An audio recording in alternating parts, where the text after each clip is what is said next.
Hello students, हमने last session में किया था इकोनॉमिक्स ऑफ स्केल। आज हम करेंगे डिस इकोनॉमिक्स ऑफ स्केल। ये इकोनॉमिक्स ऑफ स्केल की वजह से हमें मिलते हैं increasing returns to scale and dis economics of scale की वजह से मिलते हैं हमें diminishing returns to scale. Dis economics का मीनिंग क्या है?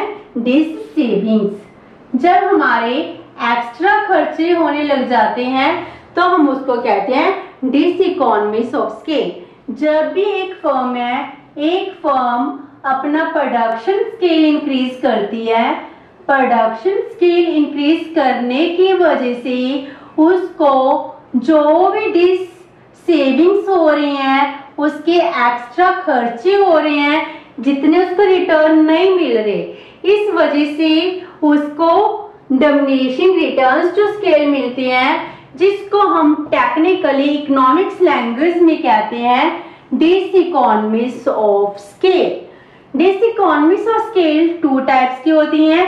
फर्स्ट है internal dis economics, second one is the external dis economics. जैसे इकोनॉमिक्स टू टाइप्स की थी, internal economics and external economics, like this internal and external dis economics. पहले हम करते हैं internal dis economics. Internal dis economics का meaning क्या है?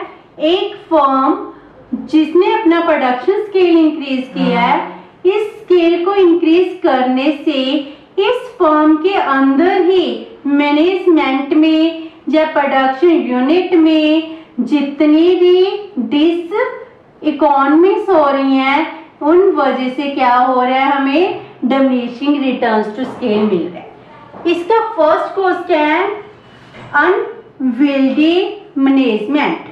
अनविल्डी मैनेजमेंट का मीनिंग क्या है? Disorganised management. जब भी हमने स्केल को एक्सपेंड किया, हमारा स्केल जैसे ही एक्सपेंड होता है, इसकी मैनेजमेंट भी क्या होती है? इंक्रीज करती है। इसको भी हम इंक्रीज करेंगे। तो जब मैनेजमेंट इंक्रीज होगी तो इसको ऑर्गेनाइज करना मुश्किल हो जाता है। जब हम मैनेजमेंट को ऑर्गेनाइज नहीं करेंगे, दिस इज डिसऑर्गेनाइज्ड मैनेजमेंट, तो फिर पूरे इंटायर लेवल पर इसको कलेक्ट करना, उसकी इंफॉर्मेशन लेना, इसके आपस में डिफरेंट डिपार्टमेंट में कोऑर्डिनेशन क्रिएट करना एक बहुत बड़ी प्रॉब्लम हो जाती है।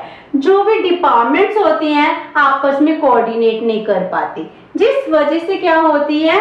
डिस इकोनॉमिक्स होना स्टार्ट हो जाती है। जब भी एक प्रोडक्शन यूनिट है, उसका स्केल इंक्रीज होगा, जैसे पूरे इंडिया लेवल पर एक फर्म ने अपना बिजनेस एक्सपेंड कर लिया, तो ऑब्वियस है उसकी मैनेजमेंट भी एक्सपेंड करेगी। लेकिन अगर वो मैनेजमेंट एक्सपेंड कर जाती है तो एक डिपार्टमेंट का दूसरे डिपार्टमेंट से कोऑर्डिनेशन नहीं हो पाता। जब कोऑर्डिनेशन नहीं होगा तो क्या होगी? डिस इकोनॉमिक्स होना स्टार्ट हो जाती है। जब भी एक फर्म बहुत ज्यादा एक्सपेंशन कर लेती है नेशनल लेवल पर, इंटरनेशनल लेवल पर, तो उसकी मैनेजमेंट को ऑर्गेनाइज करना मुश्किल हो जाता है, जिस वजह से उसको मिलती हैं diminishing returns to scale. Then second one is technical difficulties. जैसे अगर हम प्रोडक्शन स्केल इंक्रीज करेंगे, इकोनॉमिकली हमें बेनिफिट भी मिलते हैं, लाइक दिस टेक्निकली डिफिकल्टीज भी अराइज होती हैं। टेक्निकली जैसे मशीनरी के लिए लगा लो, उसके स्पेयर पार्ट्स के लिए लगा लो, तो क्या हो रही है? डिफिकल्टीज अराइज हो रही हैं। इसकी कमी मिलती है, स्केर्सिटी हो जाती है। एक इंजीनियर कंपनी हायर कर लेती है, लेकिन उसकी डिमांड इंक्रीज होने से वो कंपनी क्या कर रही है? इंजीनियर अपनी सर्विसेज प्रॉपर नहीं दे पा रहा। एक मशीन में कोई टेक्निकली प्रॉब्लम आती है, तो उस प्रॉब्लम को सॉल्व करने में कई बार बहुत दिन, महीने या साल भी लग जाते हैं, जिस वजह से क्या होती है? उस मशीन की एफिशिएंसी कम होती है और हमें प्रोडक्शन स्केल इंक्रीज करने से डिमिनिशिंग रिटर्न्स टू स्केल मिलना स्टार्ट हो जाता है। Then third one is storage difficulties. अब प्रोडक्शन तो स्टार्ट होगी, लार्ज स्केल ऑफ प्रोडक्शन होगी। अगर हमने लार्ज स्केल ऑफ प्रोडक्शन की, लार्ज स्केल ऑफ प्रोडक्शन करने से क्या होगा, प्रोडक्शन की क्वांटिटी इंक्रीज हो जाएगी। जैसे ही क्वांटिटी इंक्रीज होगी, मार्केट में इमीडिएटली सेल नहीं होती, तो इसको क्या करना पड़ेगा, स्टोरेज करना पड़ेगा। जैसे हमने प्रोडक्शन स्केल इंक्रीज किया तो हमें प्रॉब्लम्स आती हैं स्टोरेज की, तो वो अच्छी तरह से प्रॉपर प्रोक्योर नहीं हो पाती, स्टोर नहीं हो पाती, जिस वजह से वेस्टेज होने स्टार्ट हो जाती है। और इन सब कॉजेज से हमें मिलते हैं डिमिनिशिंग रिटर्न्स टू स्केल। अब हम करेंगे एक्सटर्नल डिसइकोनॉमीज। एक्सटर्नल डिसइकोनॉमीज, जब एक प्लेस पर बहुत सारी फर्म्स हैं, वो कंसंट्रेट करना शुरू कर देती हैं, उन्होंने अपने प्रोडक्शन स्केल इंक्रीज कर लेती हैं, तो उस वजह से डिसइकोनॉमीज होती हैं। वो कौन कौन से कॉजेस हैं? फर्स्ट है large demand for raw material. अगर एक ही जगह पर, एक ही प्लेस पर क्या होगी, बहुत सारी फर्म्स एक्सपैंड करेंगी, सभी फर्म्स का स्केल इंक्रीज होगा।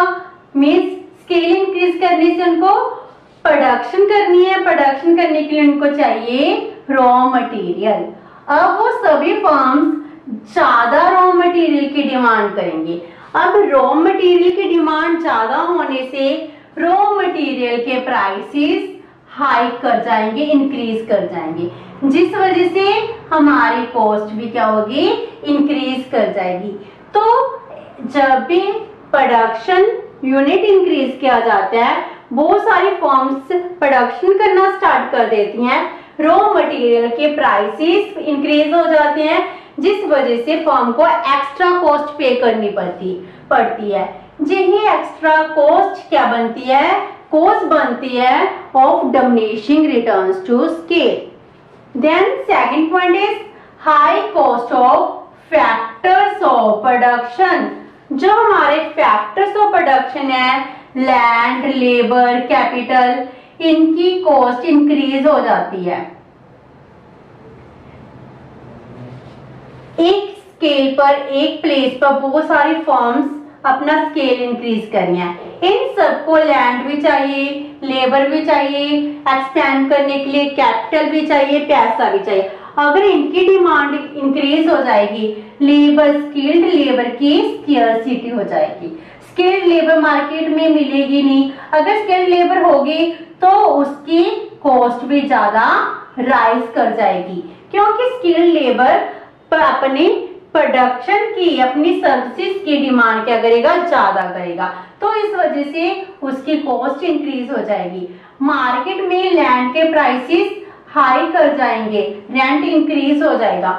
इस वजह से हम देखते हैं, अगर कोई शॉप है मार्केट में, तो मार्केट में शॉप होने की वजह से उस प्लेस का रेंट भी बहुत ज्यादा हाई होता है। अगर वही शॉप किसी कॉर्नर में हो, किसी ऐसे एरिया में हो जहां पर मार्केट नहीं है, तो उस शॉप का रेंट क्या होता है, कम होता है, एंड लैंड के प्राइसेस हाई कर जाते हैं, इंक्रीज कर जाते हैं, क्योंकि लैंड की डिमांड इंक्रीज कर जाती है। कैपिटल की डिमांड इंक्रीज करने से रेट ऑफ इंटरेस्ट राइज कर जाता है। तो ये सारे सभी क्या बनते हैं, बर्डन बन जाते हैं एक फर्म के लिए जिसने अपने प्रोडक्शन स्केल इंक्रीज किया है। सो इस वजह से फर्म को मिलते हैं diminishing returns to scale. Then third one is transport difficulties. अब एक फर्म ने जहां पर प्रोडक्शन किया है, सारी प्रोडक्शन वहीं पर सेल नहीं होगी, उसको क्या करना पड़ता है, वर्ल्ड के या इंडिया की डिफरेंट पार्ट्स में ट्रांसपोर्ट करना पड़ेगा जहां पर उस प्रोडक्ट की डिमांड है।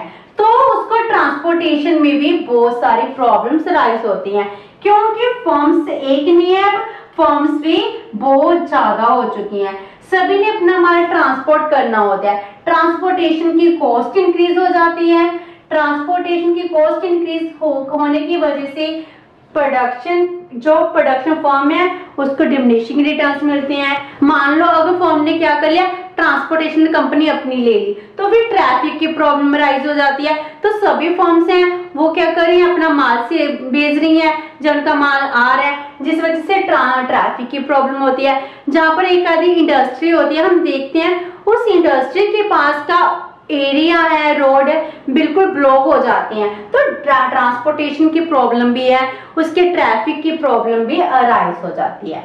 Then fourth one is unnecessary competition. Unnecessary competition की वजह से एक फर्म के प्राइसेस क्या हो जाते हैं, प्रोडक्ट के डिक्रीज कर जाते हैं, क्योंकि अगर एक ही प्रोडक्ट है, इस प्रोडक्ट को प्रोड्यूस करने वाली बहुत सारी फर्म्स होती हैं, तो इनमें आपस में कंपटीशन होगा। सभी फर्म्स कहेंगी कि मेरा माल सेल हो, इस वजह से वो अपने प्रोडक्ट के प्राइसेस क्या करेंगे, लो रखेंगे, कम रखेंगे। तो इनमें क्या होगा, आपस में अननेसेसरी कंपटीशन प्रिवेल करेगा, जिस वजह से प्रोडक्शन जो प्रोड्यूस होती है उसको सेल करते हुए उसके प्राइसेस रिड्यूस हो जाएंगे, एंड इस वजह से मिलते हैं एक फर्म को डिमिनिशिंग रिटर्न्स टू स्केल। ये थे हमारे कॉजेस जिस वजह से एक फर्म को मिल रहे हैं diminishing returns to scale. With this हमारा economics and diseconomics of scale complete होता है। Thank you so much, have a nice